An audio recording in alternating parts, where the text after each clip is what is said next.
A todos, me sinto lisonjeada com o convite, ainda mais depois de ouvir tanta gente famosa na área falando, né? Então é uma baita responsabilidade, mas é uma grande honra também. Bem, essa palestra vou dividir com o Lucas, né? Como o Marcato já comentou, e a ideia aqui é mostrar um pouco das aplicações que nós temos feito lá na UnoOeste, mas são aplicações em conjunto com outras instituições, como a Unesp, a UFMS, e a gente vai dividir um pouquinho disso aí com vocês. Bem, só para dar um norte, né, trazer alguns conceitos do sensoriamento remoto. Então, eu não sou da área da computação, eu sou da área da cartografia.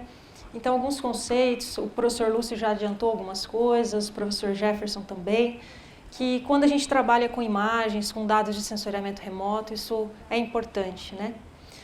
Falar um pouquinho também da parte de processamento, e aí o Lucas fecha com algumas aplicações, alcances, expectativas, que, assim, humildemente falando, acho que é a parte mais interessante da palestra, tá? Bem, antes de mais nada, para não ser ingrata, os resultados que a gente tem alcançado até então, e só a título de curiosidade, eu trabalho com sensoriamento remoto depois que eu ingressei na UnoOeste, e isso aconteceu por volta de 3 anos, então é tudo muito recente ainda, então eu me sinto uma iniciação científica na área de sensoriamento remoto, né? Então, algumas aplicações, e os resultados interessantes que nós temos conseguido é graças a essa rede de colaboração. Então, aqui a gente tem o professor Marcato, o professor Edson, o professor Wesley, né, todos aqui da UFMS. Tem também colegas da Unesp, de Prudente, o professor Danilo, que falou, né, de aritmética intervalar, e colegas da UnoOeste, né, o pró-reitor, que é do programa de pós-graduação em agronomia, onde foi a tese de doutorado do Lucas, e o professor Fábio Araújo, que trabalha com parte de microbiologia, né, do solo. Então, esses são alguns dos colaboradores. A nossa intenção aqui é ampliar essa rede, né? Trazer mais gente, porque, como o Raul falou ontem, juntos nós somos mais fortes, né? Bem, alguns conceitos básicos, né? Quando a gente fala em sensoriamento remoto, a gente pode pensar a nível orbital ou a nível aéreo, né? Como o Lúcio trouxe aí com os VANTs, com os drones. Então, basicamente, quando a gente faz sensoriamento remoto, a gente quer obter informações dos alvos que estão na superfície, né? E essa informação, ela vem pela interação com a radiação eletromagnética, ela troca, né, ela faz com os alvos que estão ali na superfície. Então, pode ser cultura, pode ser área urbana, pode ser floresta e assim por diante, né? Então, basicamente, como que funcionaria esse processo de converter essa radiação, né, esse sinal, em imagens ou em curvas espectrais, né, ou hiperespectrais. Então, eu tenho uma fonte, né, posso pensar uma fonte natural, o Sol.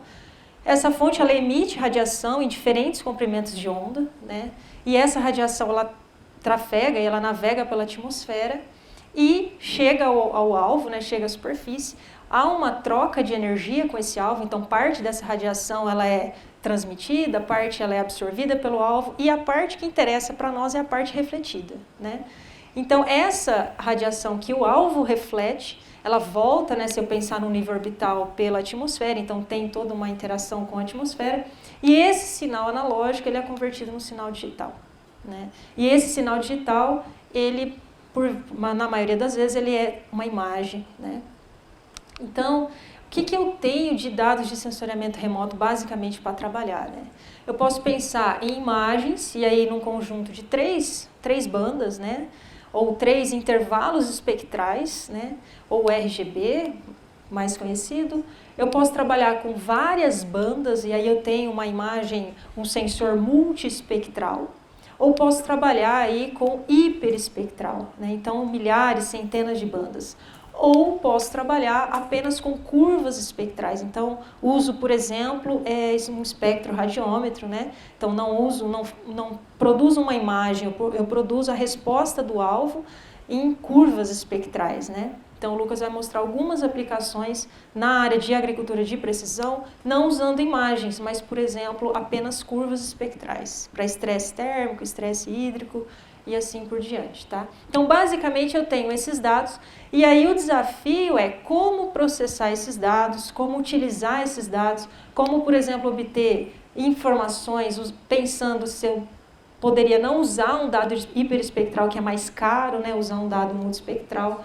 Então, aí entra toda a parte da computação como uma forma de tentar trabalhar em diferentes níveis, né, com esses dados. Então, quando a gente pensa particularmente com imagens, né, antes da gente pensar no processamento da imagem, uma coisa importante é a gente conhecer as resoluções que essa imagem possui. Né? Então, essas eu diria que talvez seriam as 4 características básicas. Né? Então, toda a imagem de sensoriamento remoto ela tem um que a gente chama de resolução espacial, que é a amostragem, né, no terreno, o tamanho do pixel. Então, eu tenho aqui, por exemplo, imagens de 6,5 metros, imagens de 200 metros, o tamanho do pixel. Então, o que eu preciso reconhecer na superfície vai depender que resolução vai me atender ou não. Né? Eu tenho o que eu chamo de resolução temporal.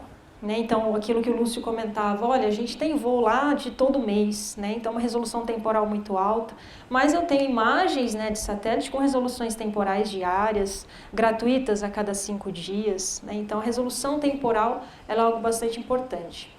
A resolução radiométrica, que é o quê? A quantização dessa radiação eletromagnética. Então, eu estou usando uma imagem de 8 bits, de 11 bits, de 16 bits. Então, isso impacta no processamento dos dados, né? no poder, da capacidade que eu preciso para processar esses dados.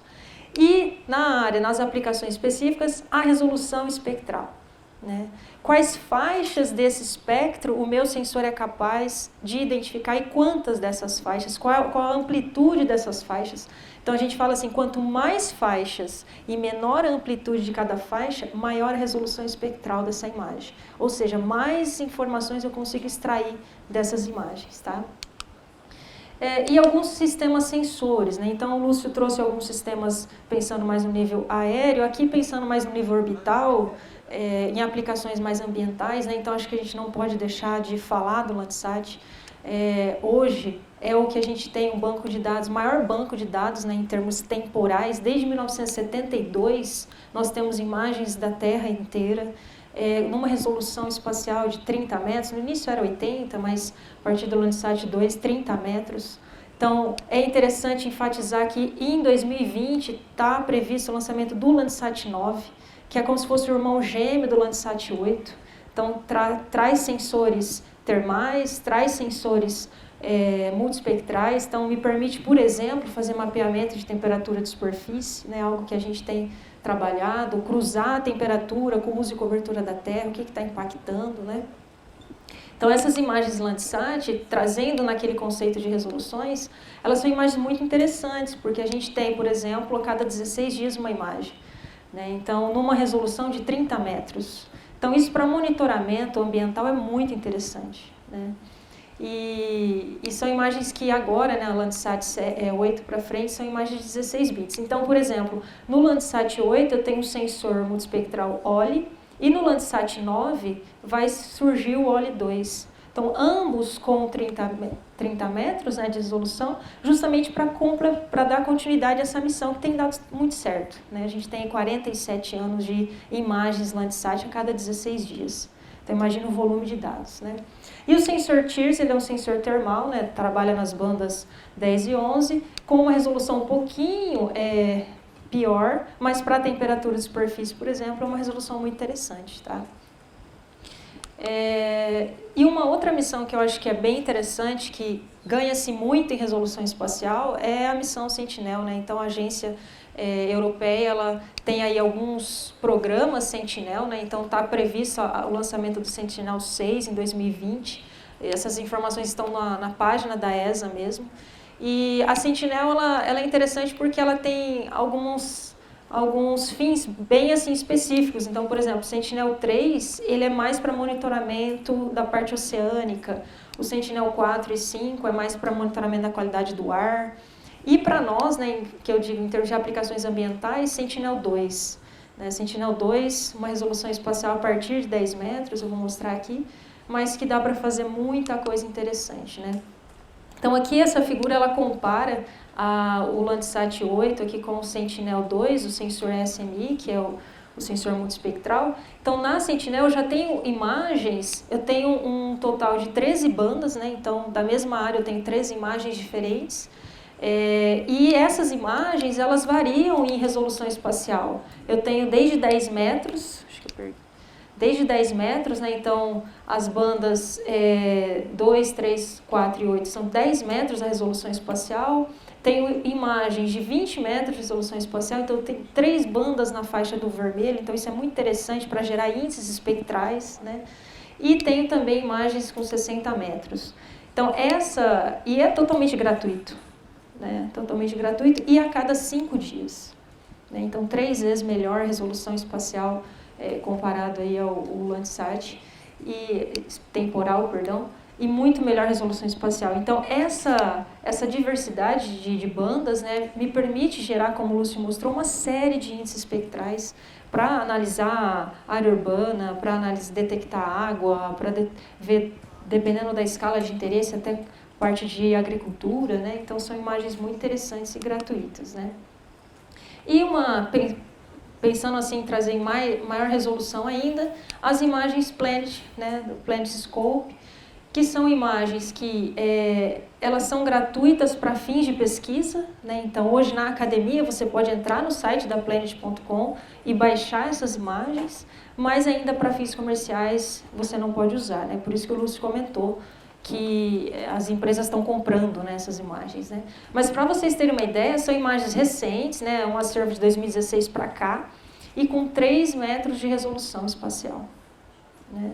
E uma revisita diária. Então, todo dia eu tenho uma imagem, né? E olha só, porque são nanosatélites, né? Então tem mais de 150 satélites idênticos orbitando, então isso me permite uma resolução diária. E isso coleta aproximadamente 300 milhões de quilômetros quadrados, são imagiados diariamente na Terra, né? Então, a qualidade dessas imagens, em termos de resolução temporal, em termos de resolução espacial, é muito interessante, né? A gente perde, obviamente, em resolução espectral, porque eu passo a ter não mais as 13 bandas, 11 bandas, mas 4 bandas, né? Azul, verde, vermelho e infravermelho, mas que ainda assim me permite gerar bastante coisa interessante. Índices, né? NDVI, outros índices de interesse, mapas de uso e cobertura da Terra. Então, são imagens bem interessantes que precisam ser exploradas, né? Bem, uma coisa que a gente precisa tomar bastante cuidado é quando a gente vai usar as imagens, né? Então, por exemplo, vou fazer uma análise multitemporal, pensar na classificação do uso da cobertura da Terra, não posso simplesmente ir lá baixar a imagem, gerar mapas de 2 datas diferentes e comparar essas datas, né? Tem todo um processamento por trás, tem toda uma correção radiométrica dessas imagens, justamente porque a atmosfera ela traz muita influência. Então, uma coisa interessante é o esforço que a gente tem visto de alguns órgãos em já disponibilizar imagens corrigidas, né? Então, por exemplo, as imagens Landsat, de 2017 para cá, já tem um sistema chamado On Demand, que você baixa as imagens já corrigidas do efeito da atmosfera.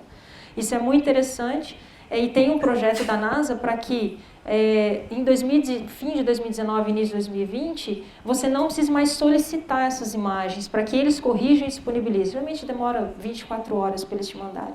Mas eles já estão migrando todo o banco de dados para já ter essas imagens corrigidas em refletância de superfície. Então, por exemplo, quando você vai gerar um índice espectral, a primeira necessidade de processamento é justamente ter essas imagens corrigidas, né? Então, tem uma etapa de pré-processamento bastante importante para a gente não gerar aí uma informação dúbia para a nossa aplicação, tá? Mas pensando no nível de classificação dessas imagens, o que a gente tem hoje, né? A gente tem os métodos tradicionais de classificação de imagens, né? Aqueles, por exemplo, que eu e o Marcato aprendemos lá quando a gente fazia a graduação, e tem agora a ajuda, né, da computação, da inteligência artificial para tentar melhorar essa extração de informações, né?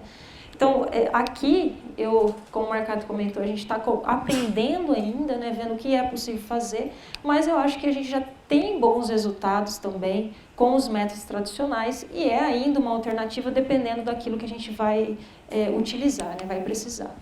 Então, essa figura, ela tenta ilustrar quais são os métodos tradicionais, né? Então, basicamente, aqui nessa timeline, eu comecei lá, né, começou-se com a classificação não supervisionada, que basicamente é o quê? quem está operando ali o sistema, ele não interfere, né? Então, basicamente, eu tenho um dado de entrada e o algoritmo vai agrupar esses pixels conforme a similaridade espectral, né? O Caminhos, por exemplo, ele funciona dessa forma, né?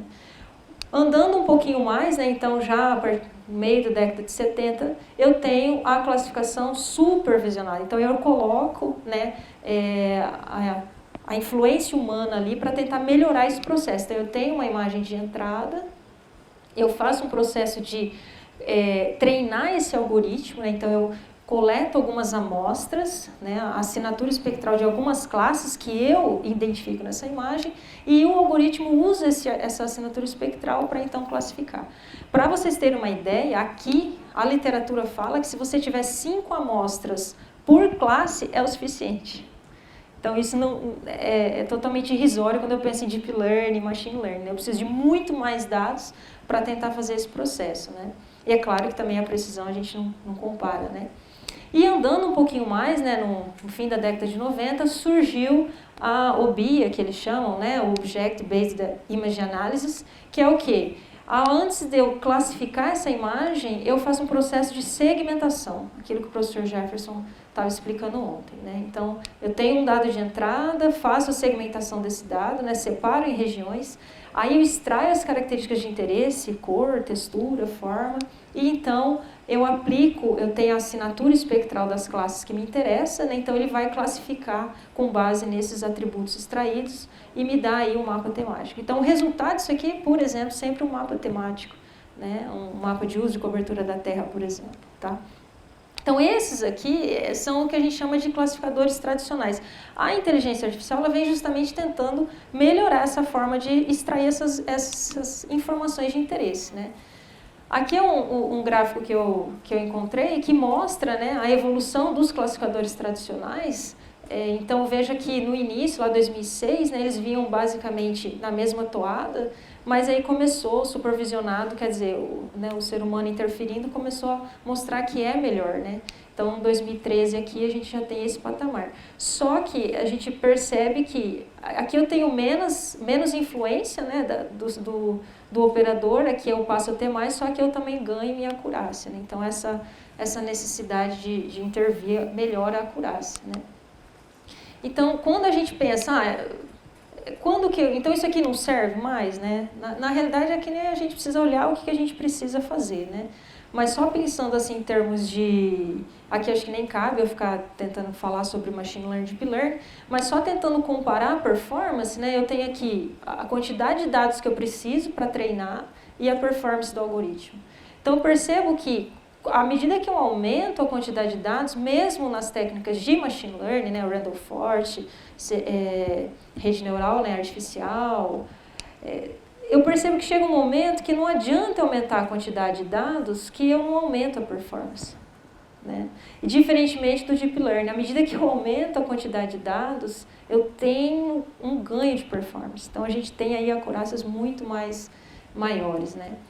Então, essa parte de processar essas imagens, acho que é onde está o estado da arte, a gente vê hoje, né, que tá aqui, muito interessante.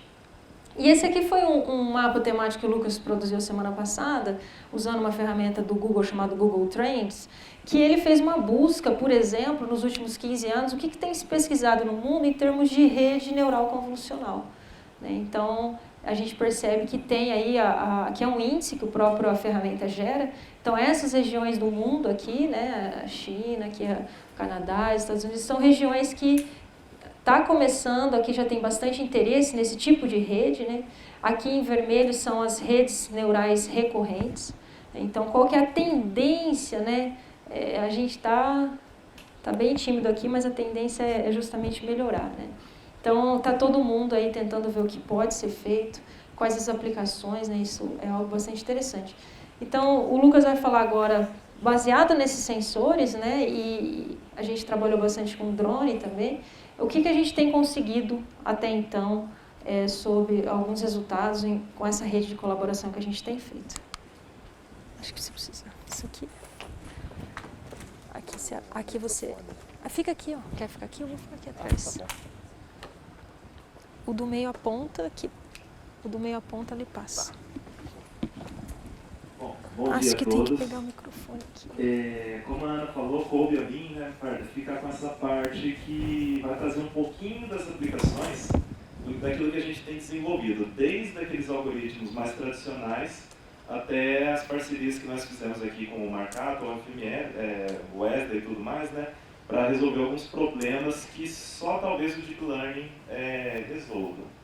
Então, um exemplo bem, né, que a gente pode ter dessa tecnologia de sensores, geralmente ela é aplicada para uma série de funções. Então, desde a avaliação de corpos d'água, planejamento de expansão urbana, mapeamento da dinâmica de uso da terra, monitoramento agrícola, prospecção de minerais e avaliação da temperatura. E eu vou focar um pouco mais, até porque o tempo é curto, nessa parte de monitoramento agrícola, que tem um pouco mais a ver com o que a gente está pesquisando mais recentemente, né?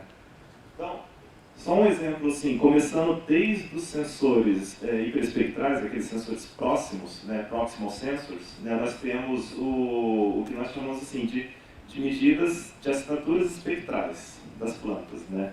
Esse daqui é um exemplo, praticamente é um trabalho que é muito recente, né, marca bem recente, que um experimento muito simples, que nós simplesmente pegamos algumas mudas de alface e colocamos numa câmera no fitotron e medimos o comportamento espectral delas com um espectro. Eu vou mostrar depois como é que é um espectro, porque ele é diferente, tá? Mas foi algo bem simples, não precisou, por exemplo, de nada revolucionário para ser aceito numa publicação, né? E qual que foi a ideia por trás disso? Nós induzimos um estresse hídrico nessas alfaces e começamos a medir. E foi medindo durante 4 dias, né, esse estresse, e depois nós modelamos as curvas espectrais usando algoritmos tradicionais de machine learning. Então pode ver que nesse caso a rede neural ela teve uma performance muito boa e ela acabou gerando as faixas do espectro onde seria mais relacionado ao estresse hídrico. Convém mencionar que a gente trabalhou com um espectro com uma região bem limitada, né, do visível até o infravermelho próximo, que é mais ou menos o range onde as câmeras mais convencionais dos drones atuam hoje, né? Só que ela já retornou, se eu não me engano, foi 92% numa acurácia, né? Então, vejam, um algoritmo tradicional, né, a gente, igual o Lúcio fala, todo mundo aqui já falou, não precisa necessariamente um canhão para resolver alguns problemas de sensoriamento remoto, tá? É legal a gente testar e tudo mais, até para ver como que a gente pode otimizar esse tipo de análise. Um outro estudo, e ali eu mostro, é um espectro que nós temos, que é com parceria com o professor Fábio, né? Que é um espectro de laboratório mesmo, mede lá a refletância, né? E nesse caso, muita gente não vai diferenciar, mas por exemplo, isso daqui é uma folha de soja, tá? que nós medimos na semana passada, mas eu não tinha foto. Esse daqui é um outro experimento que nós fizemos com feijões, e aqui foi para estresse térmico. Esse daqui foi para verificar a presença de nematóides, né? Porque qual que é a ideia? Pegar esses sinais hiperespectrais e tentar modelar eles para indicar quais são as faixas dentro do espectro que melhor se relacionam ou melhor explicam o fenômeno, né? Então aqui nós usamos múltiplos algoritmos também de aprendizagem de máquina tradicionais e com uma acurácia de 99% conseguiu identificar as faixas onde o estresse da planta era mais evidente. Então também é um trabalho que está sendo já praticamente concluído, né? Mas que trouxe um resultado interessante. Então aqui é um outro estudo, e aqui já, vocês estão vendo aqui a Ana, é um espectro portátil, né, que aqui a gente já pode levar para campo, levanta pancada e tudo mais, né. E esse daqui foi algo bem simples do ponto de vista matemático, só que trouxe uma inovação interessante, né. Nós medimos a curva espectral das laranjas e coletamos folhas, né. E na análise dessas folhas nós determinamos o teor de nitrogênio delas. E aí nós pegamos as curvas espectrais e relacionamos e plotamos ela em relação ao teor de nitrogênio. Aqui nesse gráfico que vocês estão vendo é o agrupamento dessas curvas, é como se fosse a média de 3 classes de nitrogênio que nós separamos. E a ideia foi, nós também fizemos um voo, né, com uma câmera multiespectral, e a ideia era pegar essas curvas hiperespectrais e, através de uma função bem simples, né, nós modelamos ela para que determinar qual que seria a resposta dessas curvas se elas tivessem sido analisadas com as bandas multiespectrais. Né? Então, dá para ver certinho aqui, como a gente perde nos detalhes, né, porque passa a ter só 4 bandas, ao invés de ter uma banda a cada 1,6 nanômetros, né?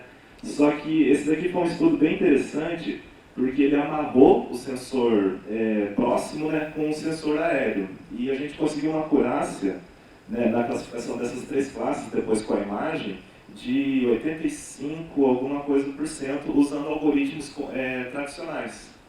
Então, foi interessante nesse sentido. Aqui as classificações, né, e quando eu falo tradicionais mesmo, por exemplo, Spectral Anglometer foi um algoritmo de classificação espectral que mais trouxe acurácia para a área que nós analisamos. Né. Mas outros também ficaram um pouco próximos, né, Spectral Information Divergence. Então, assim, são algoritmos simples, mas que geraram bons resultados através dessa integração de sensores próximos com sensores aéreos. Né. Aí um outro estudo que também foi feito, e esse aqui praticamente, né, esse aqui nasceu esses dias, esse aqui está em pré-natal. Então é muito recente esse estudo, e foi feito com um algoritmo também tradicional, que foi o Random Forest. Né. O que foi a ideia desse estudo? Eu até agradeço a Wesley, que ele que deu a ideia de vender. Né.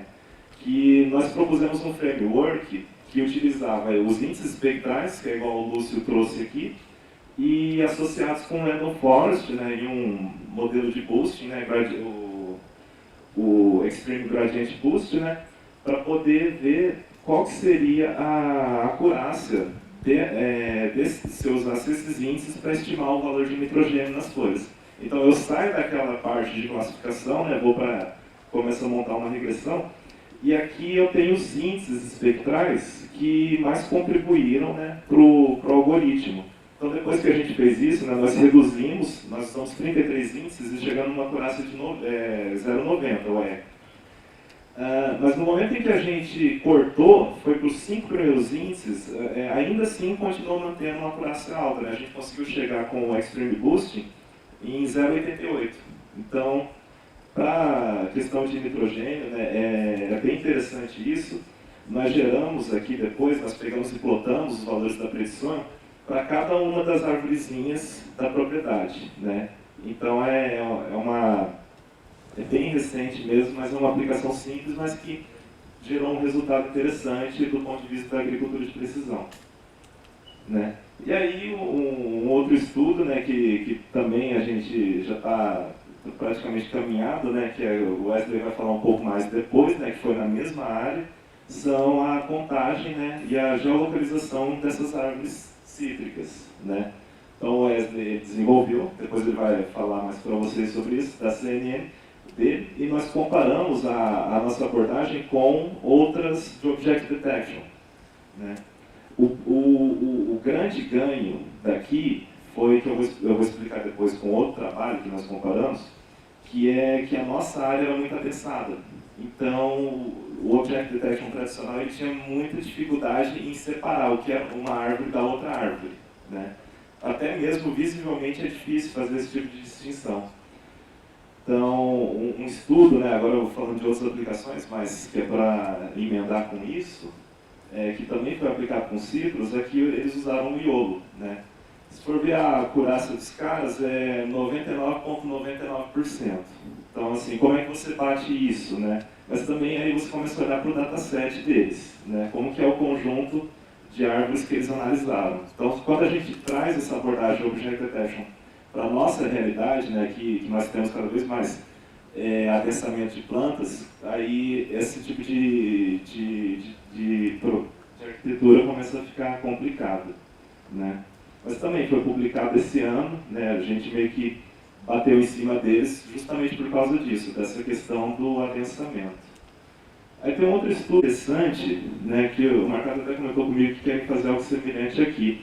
eles passaram com um drone voando nas ruas da plantação. É até engraçado o título, né, contando maçãs e laranjas, que é uma expressão bem popular no inglês, né. Então, eles tiraram fotografias com visão noturna e testaram algoritmos também de deep learning mais convencionais, né, para identificar essas frutas e contar. Então, a acurácia deles também foi extremamente alta, algo 97, algo em torno disso, né.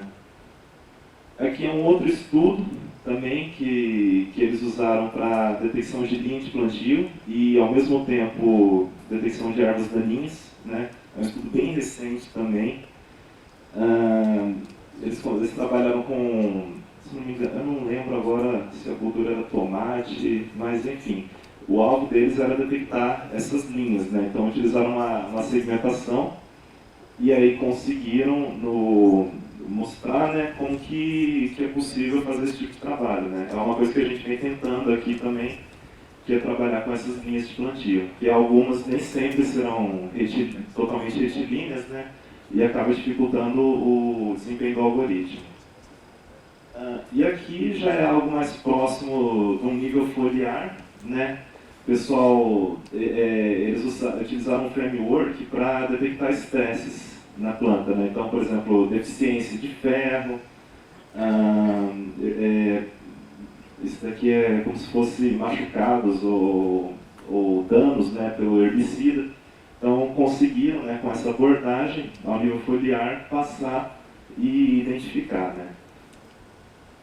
Há um outro estudo também, que também já está começando a ficar rotineiro esses tipos de estudos, né, que eles usaram uma forma mais robusta, né, de detecção baseada em detecção, que era para identificar doenças em plantas de tomate, né. Então aqui eles se tornaram, né, com câmeras também a nível foliar, que trouxeram uma acurácia assim, extremamente alta, né. A intenção, ao meu ver, desses estudos é depois a gente ir cada vez mais retirando desse nível foliar e voltando para o nível de drones, né. E também um outro estudo que é bem interessante com Object Detection, que foi para a contagem de espigas de milho, né. Então, o dado, pode ver que é bem complexo, né, uma plantação desse tipo, né, e eles conseguiram, com CNNs, identificar essas espigas. Eu acho que eu mesmo tenho dificuldade em contar essas espigas, né. Então, é um trabalho bem interessante que eles estão fazendo ultimamente, né. O Lúcio ele trouxe bem mais aplicações, né? Eu até falei para o Bernardo que fiquei de boca aberta com a quantidade de dados que tem. Mas eu acho que parte disso daqui, né, a grande nossa dificuldade é ter esses dados todos rotulados, né, e prontos para treino, né? Então, aos pouquinhos, né, a gente está começando. O Wesley vai falar um pouco mais disso depois, né? Mas a minha ideia era só mostrar aquilo que a gente tem desenvolvido, aonde está caminhando, e fechar no sentido de assim, né, algo que já foi falado aqui antes, o que precisa mesmo, né, que se espera ainda ser feito, né, que é aprimorar as técnicas de inteligência artificial, né, isso é fato. Os problemas eles estão ficando cada vez mais específicos, estão exigindo cada vez mais soluções específicas, estão cada vez dificultando, né. Também uma ideia é processar, otimizar processamentos atuais em cima disso, né, e facilitar o acesso dessa tecnologia, principalmente ao produtor rural, né. Então, é isso, bem curtinho a apresentação. Eu agradeço o Marcato, agradeço a todos envolvidos do evento, que mexe fala em nome da Ana, né, e muito obrigado.